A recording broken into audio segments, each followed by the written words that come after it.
बहुत पुरानी बात है। ईरान के एक खूबसूरत शहर में एक बहुत ही अक्लमंद और इंसाफ पसंद बादशाह हुकूमत करता था। उसके राज में लोग खुश और अमन से रहते थे।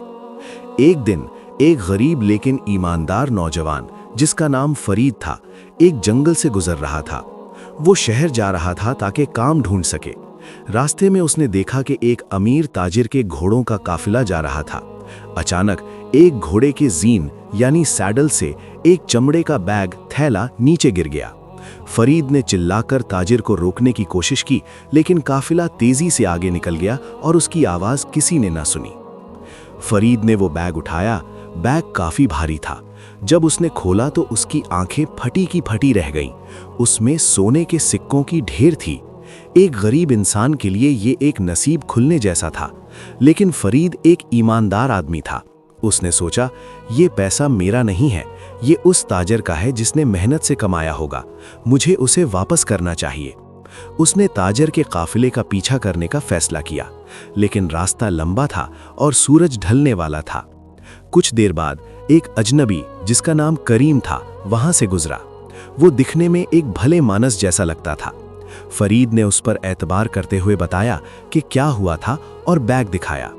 फरीद ने कहा, मैं ताजिर को ढूंढने जा रहा हूं, लेकिन क्या तुम इस बैग को संभाल सकते हो जब तक मैं उसे वापस ना ले लूं?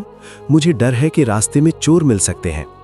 करीम ने फौरन हाँ कर दी और बड़े प्यार से बोला, भाई तुम बहुत नेक हो, मैं इस अमानत की हिफाजत करूंगा, तुम बेफिक्र होकर जाओ। फरीद ने बैग उसे सौंप दिया और ताजिर को ढूंढने निकल पड़ा। हफ्तों तक ताजिर को ढूंढने के बाद फरीद को आखिरकार वो अमीर ताजिर मिला। फरीद ने उसे बताया कि उसका बैग गिर गया था और उसने उसे संभाल कर रखा है। ताजिर बहुत खुश हुआ और फरीद की ईमानदारी पर हैरान रह गया। उसने फरीद को एक बड़ा इनाम दिया और दोनों मिलकर शहर वापस आए। जब फरीद करीम के घर पहुंचा और बैग मांगा तो करीम ने साफ इनकार कर दिया। कौन सा बैग? तुम कौन हो? मैंने तुम्हें पहले कभी नहीं देखा। करीम ने अपने झूठे तेवर दिखाते हुए कहा, मैंने कोई बैग नहीं लिया, और अगर तुमने मुझे कोई बैग दिया है तो इसका कोई गवाह है? फरीद दंग रह गया।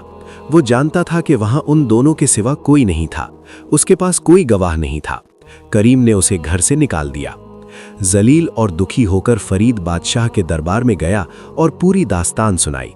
बादशाह ने ध्यान से सुना और कहा, फरीद, मैं तुम्हारी ईमानदारी पर यकीन करता हूं, लेकिन इंसाफ के लिए हमें सबूत चाहिए। तुम्हारे पास कोई गवाह नहीं है, इसलिए मैं तुम्हारी मदद नहीं कर सकता। फरीद ने उम्मीद नहीं छोड़ी। वो हर रोज दरबार के बाहर बैठा रहता।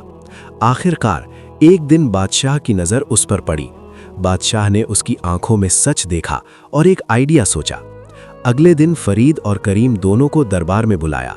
बादशाह ने करीम से कहा, फरीद कह रहा है कि उसने तुम्हें सोने के सिक्कों का बैग दिया था जब तुम दोनों जंगल के रास्ते पर मिले थे। क्या तुमने वो बैग लिया है?